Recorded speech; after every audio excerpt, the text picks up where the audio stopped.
The Six Nations is fast approaching, and we now have Fabien Galtier's French squad. And to dissect it with me here on FR UK Rugby is Joe Worsley in his office. With how many Six Nations did you win, Joe? 3. 1 Grand Slam and maybe 4. No, 3. I can't remember. Enough to not remember exactly how many. We didn't win the Grand Slam. One time we forgot to go and get the trophy off Princess Anne in Scotland. While we're on that, just give a sense, because this is going to be a really hard contested contest. How tough is it to get that Grand Slam, the full 5 wins? Yeah, it is. It is incredibly difficult. That team had huge ambitions. The England team I was part of. That's why we didn't go out to get the trophy off Princess Anne, because we were pissed off we didn't win the Grand Slam, and so pissed off we're all in the change. We're all sort of shivering because everyone's so cold in Murrayfield that day. But it's hard. It's hard. And that's why I think we're disappointed. It's such a big challenge that when you do it, it's pretty amazing. And the way the fixtures fall and who's good at that time, it is also a big indicator of that. Have you got them at home? Have you got Ireland and France at home now, for example, would make it a lot easier to win, for example, for England. But there's a lot of twists and connotations to it which make it, it's always a difficult proposition. Well, Fabien Galtier, the first thing that struck me when looking at his squad, and can you kind of work out what he's thinking there? 42 players on it. That's more than any other team. Yeah, I think blooding youngsters be part of it. Certainly interesting in some positions. Some of these youngsters will be playing as well. But getting players involved in this squad and blooding them is part of it. I'd imagine another part of it is their performance, coaching, and how they run their training. They might want 2 teams who are rotating against one fresh team. So the fresh team is going to be the guys, the bin juice, I think is the word currently used in the UK for this. The guys who don't play much but train their asses off. And the team sessions France put on are intense. They're hard work, 15 v 15. But then if you got 42 players, you can pretty much roll on another team, change over. So basically have the starters and the replacements playing together the whole time. With 1 or 2 injuries, that soon comes to 42. When you got 23 plus 15 plus a few injuries, you're quickly at 42. So that's probably his thinking, I would say. So the training hard and the replacements. Yeah, players that aren't there due to injury. Charles Olivon, really bad injury for him. Raider Wardy and Alexander Roumat are a few of them. And Gail Fickou. Ambrose, there's quite a few there. Yeah. There's some talented players. So some significant talent. And I suppose with that context, all of those guys are more experienced. A lot of youngsters in this one. You've already touched on the blooding youngsters. It's interesting that Galtier has kept and brought through a load of those guys that were on the development squad out in Argentina that got a bit of time in November and now in a Six Nations squad. Yeah, I think that talent in France is won under 20 championships is really coming through strong now. There's a gap though in certain positions. There's very experienced cap guys and there's guys with very few caps. So at some point you're gonna have to bite the bullet before the World Cup, and that could be now.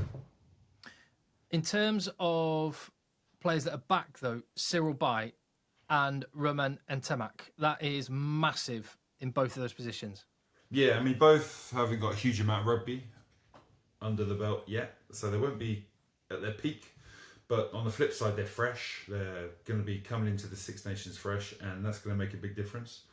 And their form will get better and better as they get fitter. So Ntemak especially is huge for this French team.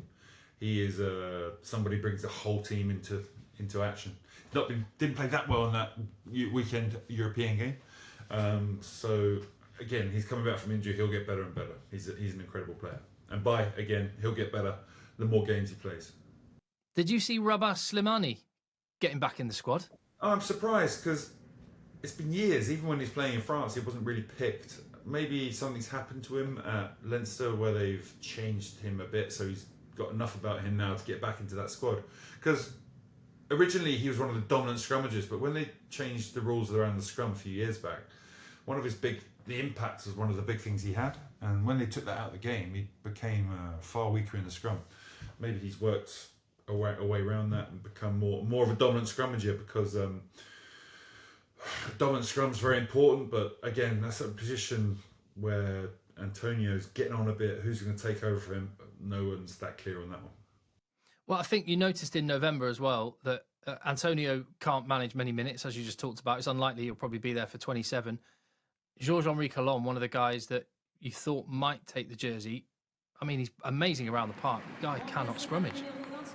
Yeah, it's weird, isn't it? I think with the weight he has, he's good around the park offloading stuff, but also I think he drops out. I'm not sure he's fit enough currently. But again, he's young, he can get fit. But you need to be able to scrummage. We've seen props. They're soon going to get pushed out. Jeff Parot was an incredible player around the pitch. He got capped quite a few times by France, but he couldn't ever pin that position down because his scrummaging wasn't good enough. So a prop, fundamentally, you're only ever going to be first choice for a generation if you're going to be a good scrummager as well. As for, one of the eye-catching selections was a lad that I reckon most rugby fans have never heard of, Noah Nene from Dax, centre. What do you know about him? Well, obviously, kept my first year in Pro D2 with Breathe. It's a player that stuck out. He has scored some incredible tries. Against us, he made a line break where, admittedly, one of the initial tackles was one of the worst tackles I've ever seen. But he breaks tackles for fun all the time. He's an incredible athlete. I think he's a bit naive from some of the things I've seen him do when I've analysed the team of Dax. But he is a player who has created many tries, finished many tries for Dax already in the short time he's been there. If you Google his try against Mont de Marsan, it's a Pelé-esque kind of way up the pitch and scoring. It was a pretty incredible score. So he's a talent. Yeah, he's a talent. But there are several other talents there as well. Yeah, but not a lot of experience in that centre position. And that's one of the things that I think could be, I mean, France are stacked everywhere you look, but if they were going to come unstuck, it's that centre position, isn't it? Yeah, I think if there's a game with a lack of experience and someone makes an error or two that make the difference, it could be in the centres because that's where, the 2, 3, 4 caps, a lot of them have got, that's all they got.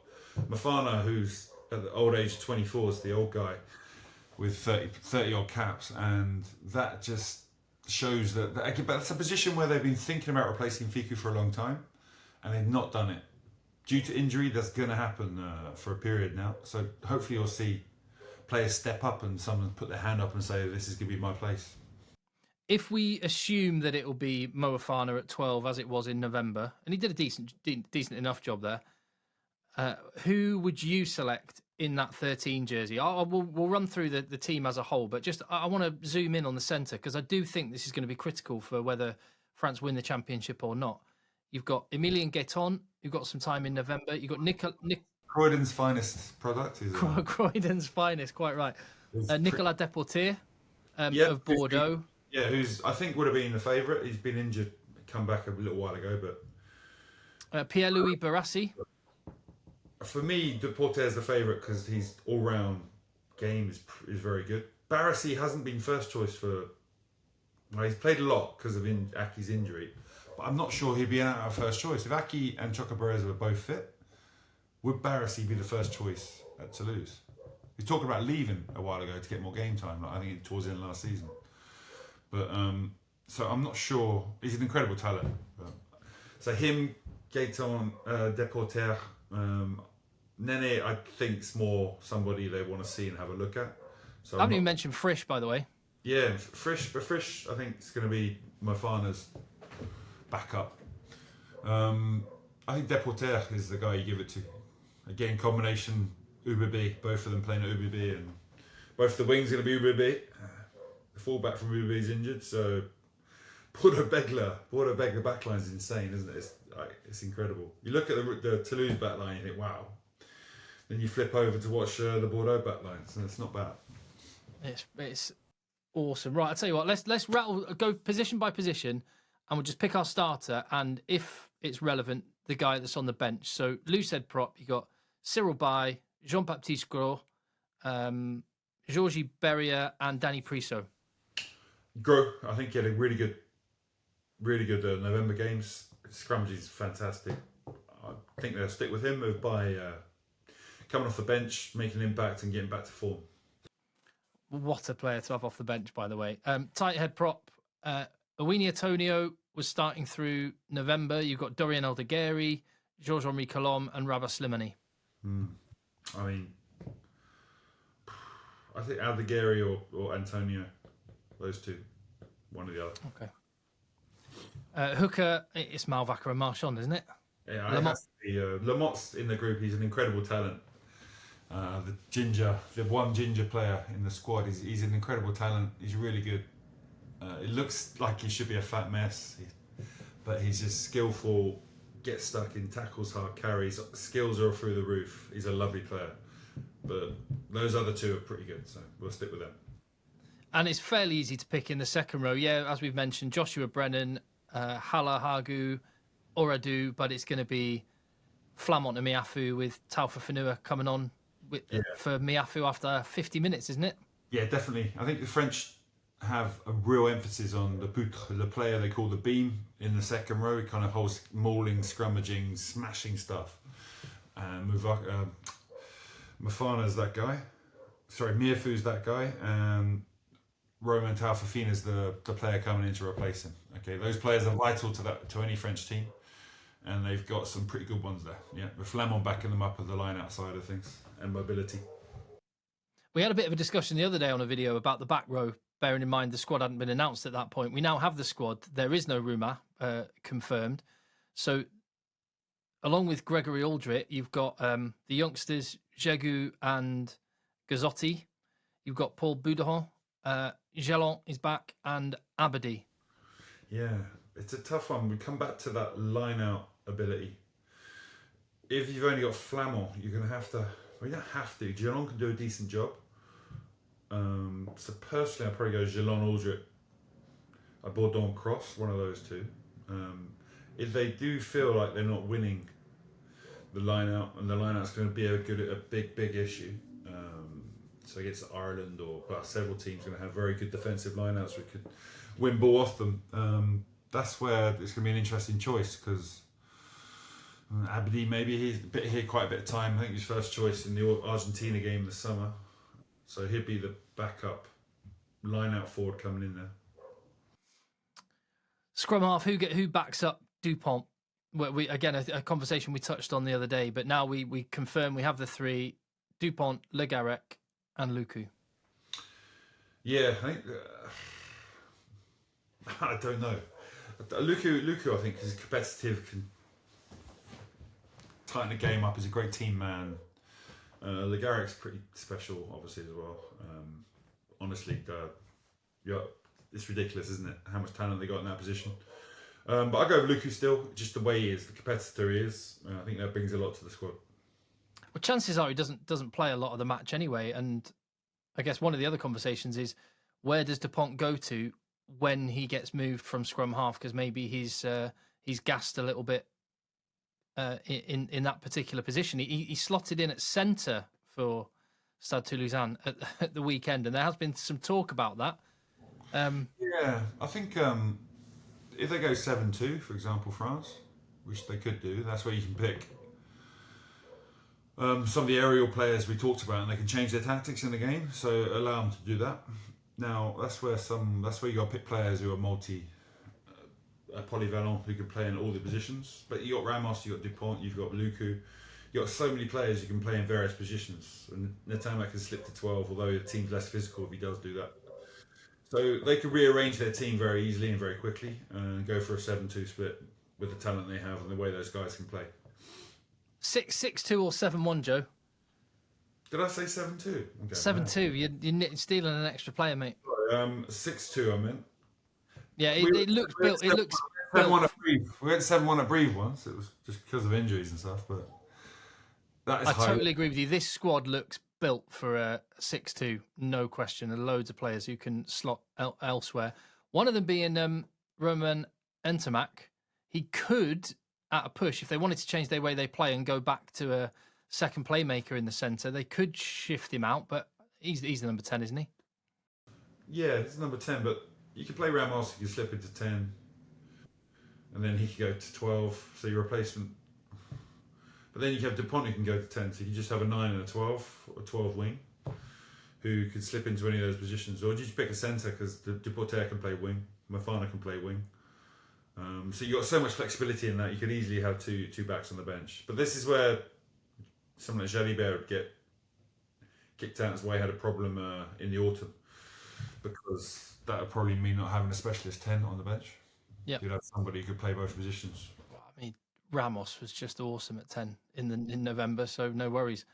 Centre, we've already talked about. You've gone Moefana and well, no, I'm going to push you to pick one. Deportier, Gaetan.